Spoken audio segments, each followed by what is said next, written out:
Welcome to my channel nature and beauty. সকলকে শুভেচ্ছা জানিয়ে শুরু করছি আজকের পর্ব।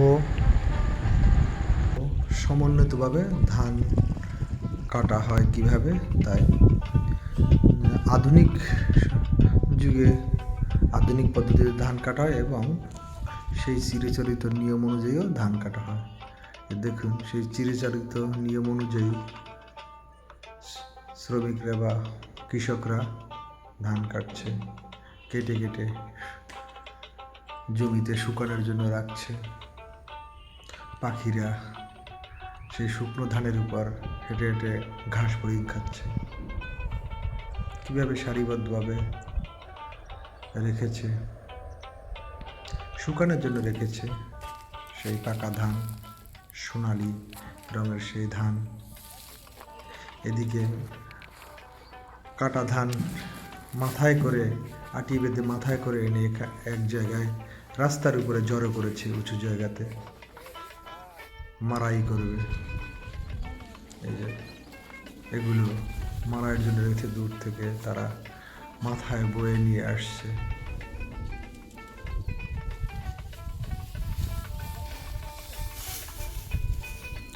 অনেক বড় বড় আটি বেঁধে তারা নিয়ে এখানে জড়ো করে।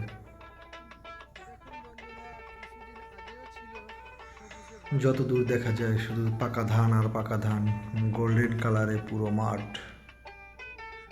একদম ছেয়ে গিয়েছে। চাষিরা আস্তে আস্তে সেই ধান কেটে নিচ্ছে। এগুলো কেটে নিয়েছে আগেই, কারণ কখন কখন মেঘ চলে আসবে তা চাষিরা বলতে পারবে না, তাই যতটা সম্ভব এগুলো সংরক্ষণ করবে।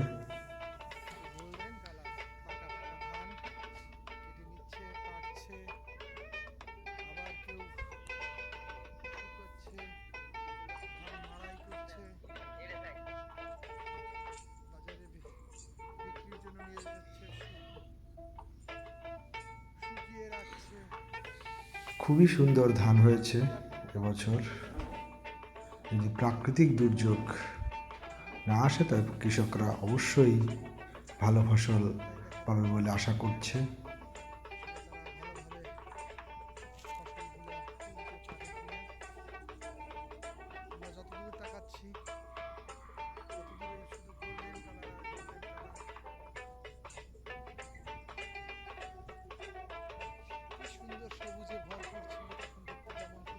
মৃদু মৃদু হাওয়া বসছে, দূরে পাখিরা উড়ে যাচ্ছে। কৃষকরা যখন ফসল কাটে তখন ফসলে থাকা কিছু ঘাস ফড়িং বা পোকামাকড় উড়ে বেড়ায়, আর পাখিরা সেগুলো খেয়ে জীবিকা নির্বাহ করে। বর্ষা কখন কি এসে যায়, আবহাওয়া কখন খারাপ হয় বলা তো যাবে না। প্রকৃতির সাথে তো আর মানুষ কখনো পারবে না, এটাই স্বাভাবিক। কেউ আবার ধানের মধ্যে পাটও বপন করছে, ধান উঠে যাবে পাট দিবে, অন্য অন্য শস্য বপন করবে।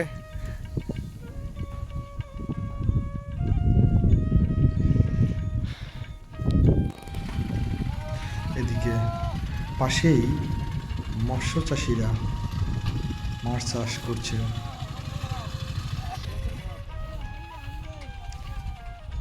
মাছ নেওয়ার জন্য গাড়ি, একের পর এক গাড়ি চলে আসছে। মাছ চাষিরা মাছ বিক্রি করছে। মনে হচ্ছে মাছের হাট বসেছে, পাইকারি বাজারের হাট বসেছে এরকম মনে হচ্ছে। এগুলিতে পাঙ্গাসের বাচ্চা, পুঁটি মাছের বাচ্চা, কই মাছের বাচ্চা এগুলো বিক্রি করে মাছ চাষিরা।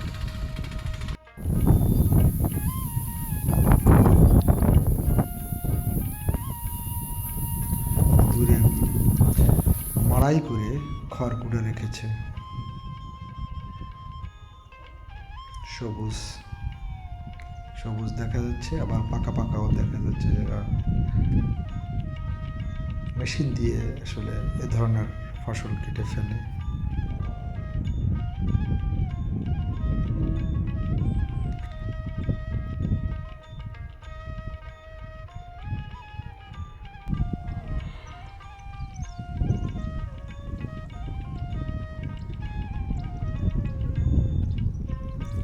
কি সুন্দর সবুজ এবং গোল্ড কালারের কম্বিনেশন। এটি আসলে কেবল পাকা শুরু করেছে, আস্তে আস্তে ফাঁকিগুলো কি সুন্দর উঠছে। এবারে আধুনিক মেশিন দিয়ে ধান কাটছে। অবশ্য এই ধানগুলো দাঁড়িয়ে থাকতে হবে, নতুবা মেশিন দিয়ে কাটা সম্ভব নয়। মেশিন দিয়ে কেটে একবারে মাড়াই করে সংরক্ষণ করে।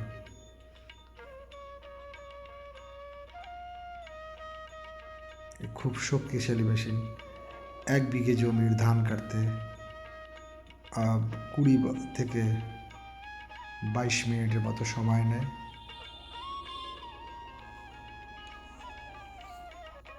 আসলে এটি ব্যয়বহুলও, যেমন খুবই ব্যয়বহুল, আবার উপকারীও। কারণ 1 বিঘা জমির ধান কাটতে অন্তত 10 জন শ্রমিকের 3 থেকে 4 ঘন্টা লেগে যাবে, যেটা একটা মেশিন 20-22 মিনিটের মধ্যে সেটি সম্পন্ন করে ফেলে।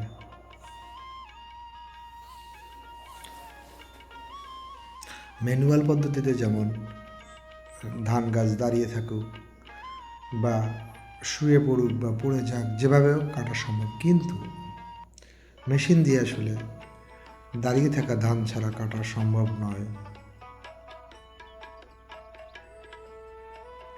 ঝড় বৃষ্টি যদি ধান গাছ নুয়ে পড়ে মাটির সাথে মিশে যায়, তবে কিন্তু মেশিন কাজ করবে। সে সময় শুধু ম্যানুয়াল পদ্ধতি কাজ হবে, সেই সনাতনী পদ্ধতি, চিরচরিত পদ্ধতিই কাজে লাগবে। অতএব মেশিন কিন্তু এক পদ্ধতিতে কাজ করতে পারে, আর সনাতনী পদ্ধতি, যে কোনো পদ্ধতি যে আসুক না কেন, যে কোনো সমস্যা তারা সমাধান করতে পারে। কারণ নুয়ে পড়া ধানও কাটা যাবে, দাঁড়িয়ে থাকা ধানও কাটা সম্ভব হবে।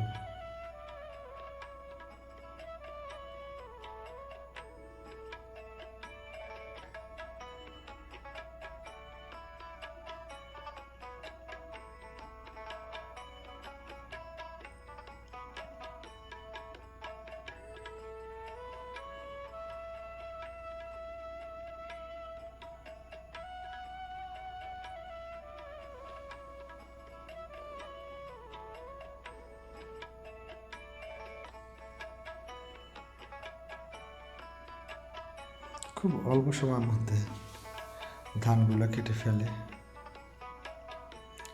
জমিটি যদি শুকনো থাকে তবে মেশিনের আরও সুবিধা হয়, মেশিন ঘোরাতে সুবিধা হয়। এটাই কর্দমাক্ত, তাই একটু সময়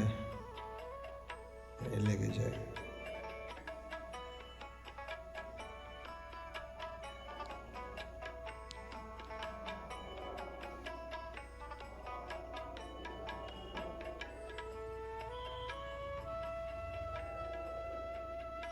যতই আধুনিকতার ছোঁয়া আসুক না কেন, আমাদের সেই সনাতন পদ্ধতির চিরচরিত পদ্ধতি কিন্তু থেকেই যাবে। আধুনিক পদ্ধতিতে সময় বেঁচে যায়, তাড়াতাড়ি হয়ে যায়, 100 জনের কাজ একটা মেশিনে করে ফেলে, সবই ঠিক আছে। কিন্তু যতই মেশিন চালুক না কেন, ফাইনালি ফিনিশিং করতে কিন্তু সেই ম্যানুয়াল পদ্ধতির দরকার, সেই মানুষের দরকার, শ্রমিকের দরকার, কৃষকের দরকার। আপনি লক্ষ্য করবেন যে সব ধান এই মেশিন দিয়ে কাটা সম্ভব নয়, কারণ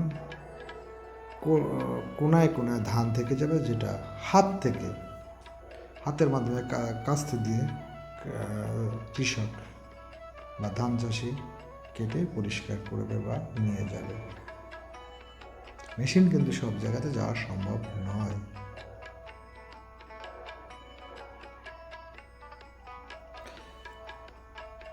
সামনে থেকে ধান কাটছে আর ধানের যে খড়কুটো সেটা পিছন থেকে বেরিয়ে নিচে পড়ে যাচ্ছে।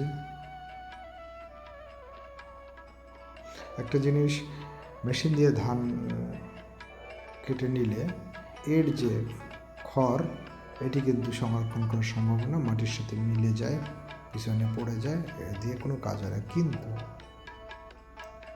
সনাতন পদ্ধতিতে সেই চিরাচরিত নিয়মে ধান কাটলে সেই খড়কুটো সংরক্ষণ করা সম্ভব হয়।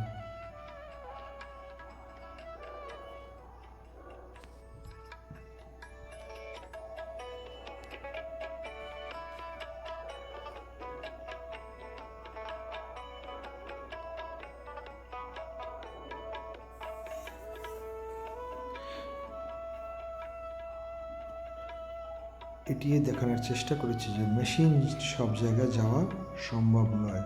দেখবেন কিছু ধান পাশাপাশি পাশে রয়ে যাবে, যেটা হাত থেকে কেটে কমপ্লিট করতে হবে।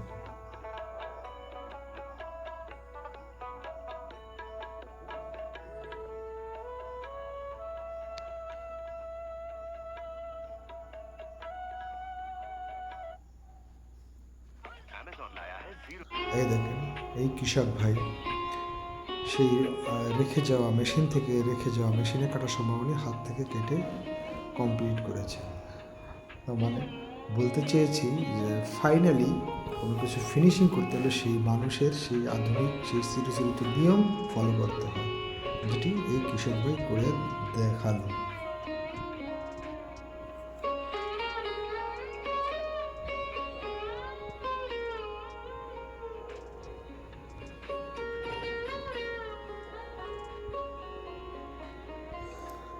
মেশিনটি কাদার মধ্যে আটকে গিয়েছে, চেষ্টা করছে সে ঘোরানোর, কিন্তু মাটি এত নরম যে মেশিনটি আস্তে আস্তে ডেবে যাচ্ছে। কি অবস্থা হয়েছে খানাখন্দে।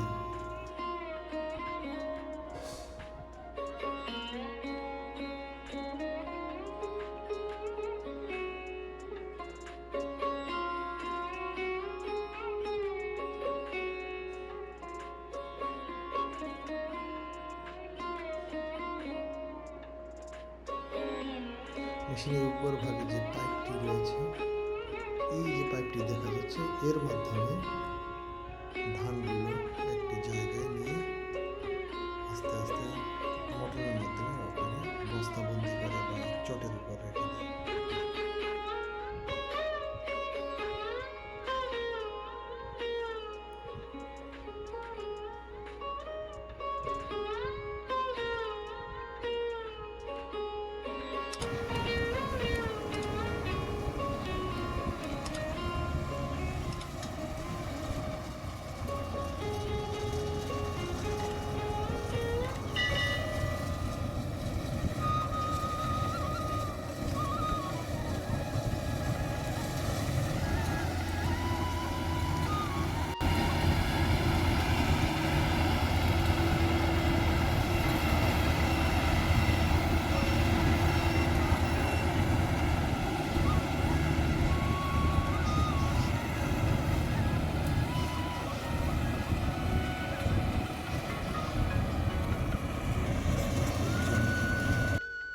কাটা শেষ করেছে কৃষক।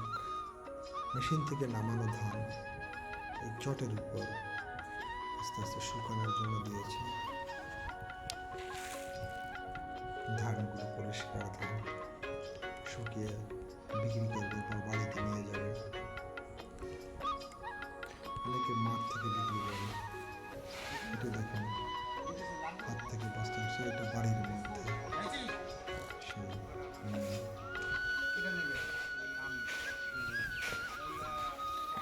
ধান ঝাড়ার কুলো, ঝাড়ি